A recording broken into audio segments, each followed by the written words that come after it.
Sammy Gyamfi begins. In the year 2012, the NDC government, in line with its vision for addressing housing deficit in the country, secured a loan of 200 million from Credit Suisse International for the construction of 5,000 affordable houses. So this is the fact of the matter. This is what Sammy Gyamfi says. That the NDC in 2012 secured 200 million for the construction of 5,000. So let's keep that in mind. 200 million for the construction of 5,000. Okay, let's move on. The terms of the loan agreement was approved by Parliament in 2013 in line with Article 181 of the 1992 Constitution. Parliament only approved the loan agreement and not the works agreement for the project. Okay, now this is getting controversial now. Sammy Gyamfi's statement says that Parliament approved the loan agreement. They did not approve the works. But we will see the parliamentary approval and then we will understand. But he says Parliament approved the loan. They did not approve the work. So Parliament approved 200 million. They did not approve the details of what the 200 million was to be used for. Okay, let's move on.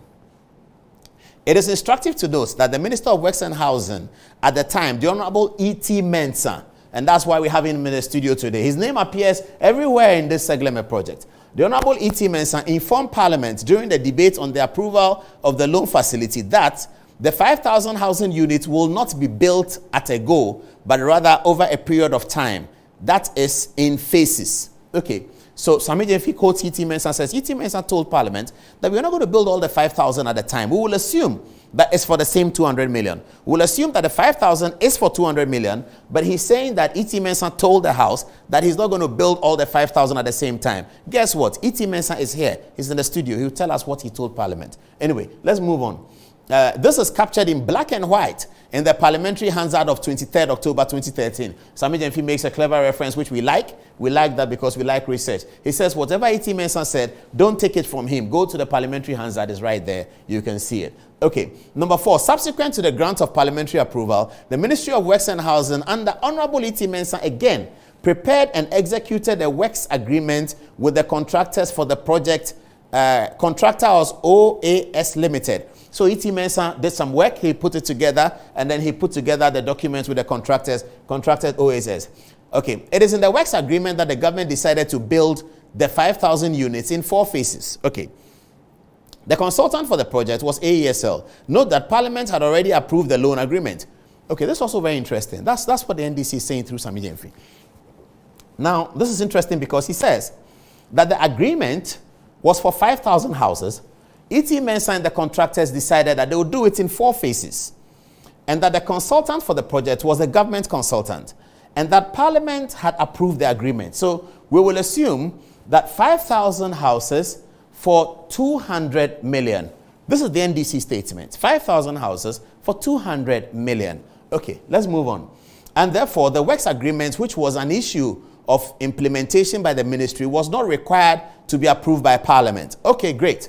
So Sammy Gyamfi is building a point that 200 million for 5,000 houses. A works agreement was agreed between E.T. Mensah and the consultants. That works agreement need not go to Parliament. It need not. I'm not sure what is the difference between a works agreement and produce 5,000 houses, because the obligation which you will see of the government was that Parliament gave to the government was, we are going to approve 200 million for you. You are going to build us 5,000 houses. Yes, you can decide to do that in phases, but that should not change the figure unless Parliament is part of the change.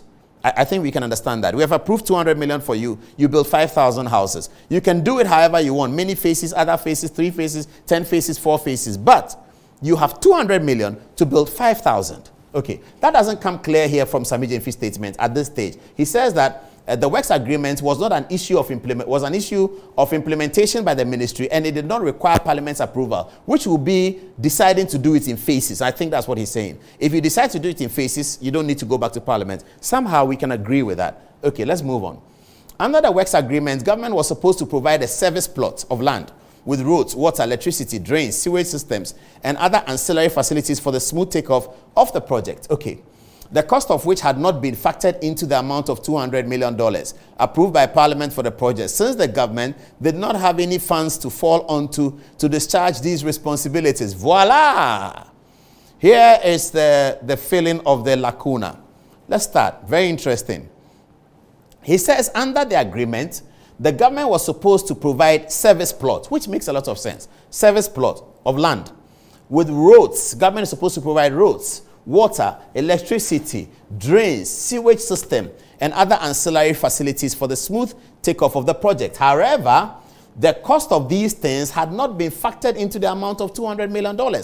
So when Parliament approved $200 million, Sammy Gyamfi wants us to believe that the $200 million was excluding the ancillary facilities that needed the project to work. That is roads, sewage system, etc., service plot, generally a service plot. A plot that has water connection, has electricity connection, that all of that was not part of the 200 million. Government was supposed to provide that. He says also that government did not have money to fall on to make these commitments. He says, let me take it from here. It says the cost of which had not been factored into the amount of 200 million approved by Parliament for the project, since the government did not have any funds to fall onto to discharge these responsibilities. He said the government didn't have any funds to fall onto to discharge the responsibilities. Therefore, the decision was taken by the ministry to use part of the approved amount of the project, 200 million, for all the necessary ancillary works to pave way for the construction of the housing units and to make the project site a commercially viable and habitable community. There we go. So the Attorney General is prosecuting that you were 200 million was approved for the entire project. The NDC says 200 million was approved for the project itself. That 200 million did not include all the ancillary things that government as a partner to the project had to do. The project is being done, the loan is being taken, project is being done by a contractor, government is his partner. Government provide me the land, I'll build the houses. Sammy Gyamfi says to provide the land in a service plot, it excluded 200 million. Government didn't have money to do all of those ancillary works, sewage and all that. So government had to take from the 200 million for that purpose. Okay, so we are getting somewhere.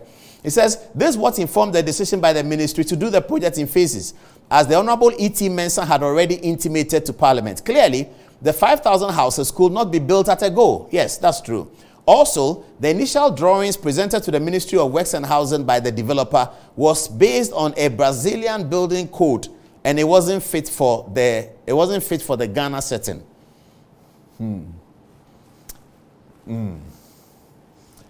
Yes, so you have seen it. The original drawings was from Brazil. It was somehow not fit for the Ghana setting. All the Ghanaians around the table, including E.T. Mensah, who is here in the studio tonight, found out after Parliament had done the approval that the original drawings you had brought was not fit for Ghanaian setting. They all found out later.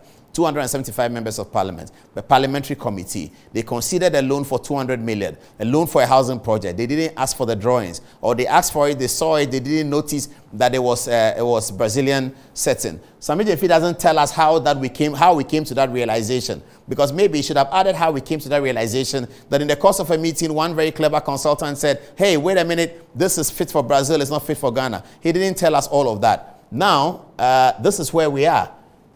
Okay, so let's summarize what Sammy Gyamfi is saying. So he's saying that 5,000 units approved for 200 million. Government found out that they didn't have money to do the ancillary work, the plot, sewage system, etc., etc. So they took money from within the 200. That means that 200 will no longer be for 5,000. Maybe at that stage, Parliament should come in. At the stage where you realize that the 200 million Parliament approved will be insufficient for the 5,000 because you have to borrow from the 200 to do something. Maybe, I'm not a judge, I don't know, but maybe for the sacrosanctness of Article 1812, you may have to go back to Parliament and tell them that, Mr. Speaker, we have found out that we are unable to do this, so we are asking Parliament to approve another 30 million for the SAGLEME project. That would have brought you 230 million. If, for instance, you value that you needed 30 million to complete the project, maybe that's what should have happened. That's what should have happened. I'm guessing, I don't know. When we open the phone lines, our people are here, you can start sending the text messages to them and they will talk about it. So that's Sammy Gyamfi's first point. His second point is that whilst we approve 5,000 units of houses, we go through a works agreement, which is done by the minister with the contractor. At E.T. Mensah's stage, the works agreement was in 4 phases, to deliver the building in 4 phases. At Dauda stage, he brought it down to 3 phases. That has nothing to do with changing the 5,000. Then he concludes by saying that the payments that were made, certificates were issued by AESL and others. It's Ministry of Finance that paid. It's not Dauda that paid. So why are you charging Dauda? That's the point Sammy Gyamfi is making. And he's also saying that if you are charging people for this matter, then you should charge Otchere as well. Because he also did some amendments to the works, which he didn't take to Parliament, out of which 5.6 million was paid by Otchere's Ministry of Finance. That's Sammy Gyamfi's story. So what did Parliament approve? We know 200 million for 5,000 houses. Is that what Parliament approved? Yeah, 5,000 houses, because again, we brought in the off-taker. The off-taker was the home loans. Ghana home loans. Ghana home loans. To off-take all 5,000?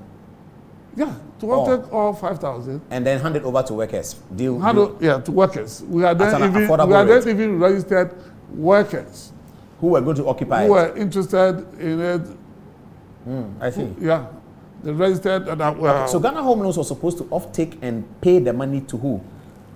They off-take and pay the money to Credit Suisse. Oh, Credit Suisse directly to pay the loan as it were. The loan. Okay. Because the loan was paid lodged in Bank of Ghana, and the interest of the creditor was who was going to pay. Okay. Yes. STS. Ghana government, even gave a sovereign guarantee. Yeah. And because of that brouhaha that happened, government wasn't interested, and the time was so short to even think about any sovereign guarantee. So we're lucky that home loans came in handy and decided to be part of the project. Oh, I see. So this is interesting. So you were going to bill for Ghana Home Loans to pay the off-taker, and then if there was any more money... Exactly. Okay, yes, so 200 million was approved by Parliament. Yeah. How much were you going to spend on road and sewage and all No, that? the details are there. I can let you have it later. Because okay, but they did all that. Sewage, when you go there, all the asphalt that you see over there. It's all part of the 200 million. 200 million. So if somebody tells us today that the 200 million excluded sewage and road and a site for the land, a service plot, we should not believe that person. That person doesn't know what he's talking about. Because we have all the facts, and let me tell you, I'm surprised at what is happening, because when Prof died, and some of us were removed, and new persons went. When you are leaving as a minister, you are leaving an office as a minister, you prepare handing over notes, detailed handing over notes. And I have my copy, and the person that I handed over to was Collins Dauda. He knows it, and he should have a copy as well out there. And in those handing over notes, we will see that the 200 million included all of the other ancillary things. Yes, certainly. There was no way we wouldn't have stated all this. And not only the housing, all that we did out there, everything. What about the drawings? We are being told that some drawings were given to your ministry. You people found out later that the drawings were not fit for purpose. They are from Brazil. It's absolutely not true. It's not true. It's absolutely false, palpably false. So what about what do you know about the Brazil drawings? I was in Brazil drawings. I am not a technical person, so we set up a technical committee which worked on this. So the document you took to Parliament, did it include drawings and all that? No. You don't take drawings to Parliament. Okay. To Parliament. How many phases were you going to complete this in? 5,000 houses, first phase. One phase, build all the 5,000? Yeah. But we are being told that you were going to do it in 4 phases. It is lie. It's a lie. It's a lie? I was not involved in any phases. We knew that we wanted 5,000 houses to be built for workers, and it was approved. Executive approval was given, and then Parliament approved it. So if anything at all, if I wanted to change anything, I'm not a kid. I will have to go through the same process. Back to Parliament. Somebody, gave the executive approval. So if in his absence there was somebody there, so I would have gone to that president who was there and asked for through the get another executive approval and then go back to Parliament. Exactly. You cannot go to Parliament and have something approved and then you come home and decide to do what you like. So when you were going through those things, I was just like, what is this? Can people lie this way? That's serious. Okay, let me hold it there. And we wanted Mensah to talk also about the MMDCs. Maybe we have to do that another time. But let me come to you.